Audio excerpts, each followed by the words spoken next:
The second generation Countryman may be the brand's biggest car yet, but it still has all the qualities of a Mini. We drive it around to check the claims.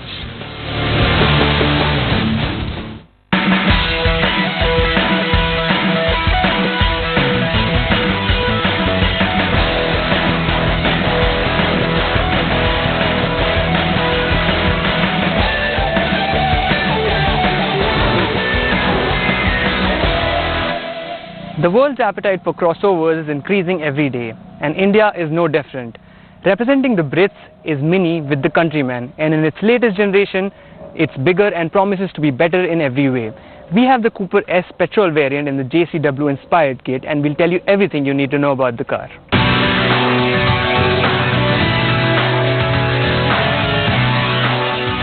Aren't Minis supposed to be small? Yes, that is an inherent trait of the brand. Then isn't the Countryman a bit large for a Mini? Well, yes and no. Yes, because at almost 4.3 meters long and 1.8 meters wide and 1.5 meters tall, it's the largest car they've made. And no, because as far as entry-level luxury crossovers go, it's relatively smaller. It's the British marquee's take on the crossover segment, and the size, just about everything about it, is very mini.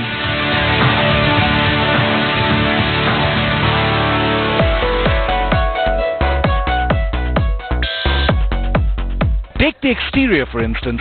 All quintessential Mini traits are present, including the roundish headlamps, healthy usage of chrome, and the floating roof, along with the chrome applique running along the lower edge of the DLO.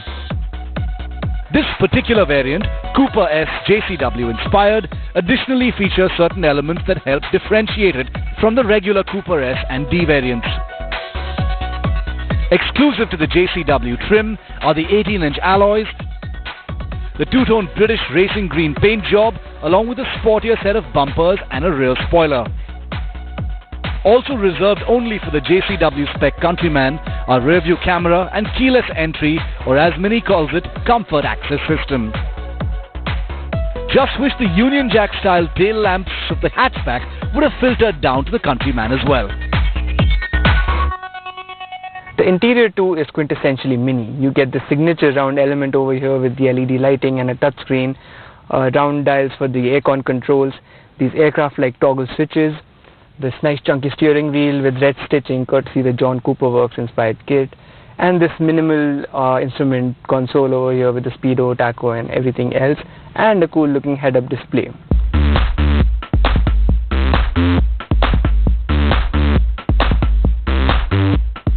The lack of Android Auto and Apple CarPlay is a bit baffling though.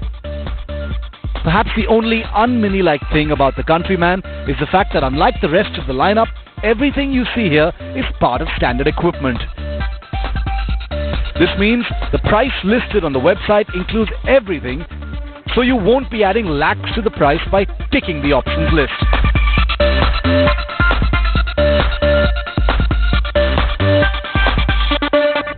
True to its Mini DNA, the car is super fun to drive. You get a nice heavy steering wheel, a very firm suspension setup, and all in all it comes together to make this something you really want to push into corners. You can carry speed, it's composed through corners, and you can indulge in a lot of spirited driving.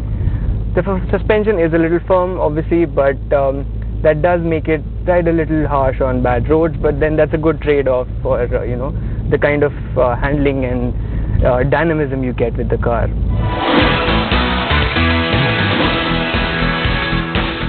A sharp steering, a taut suspension, and the 2.0-litre turbocharged petrol churning out 192 bhp and 280 Nm of peak torque combined together to ensure the Countryman manages to put a smile on your face as a Mini should.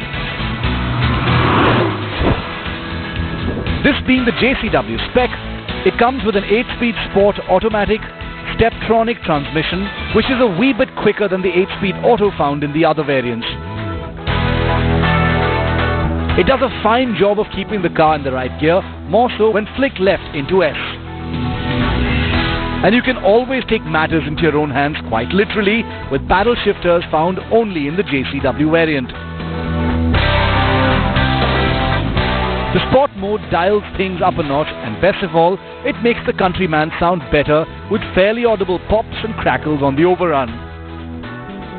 It gets louder inside the cabin, but that is because of oral trickery via something called active sound, which rotates a throaty artificial snarl through the speakers in the cabin. This works only in Sport mode, and most wouldn't even realize that that is not the actual sound of the engine. Also available are green and mid driving modes. The former, as its name suggests, tunes everything to make the car run more economically, while the latter strikes a balance between the two extremes.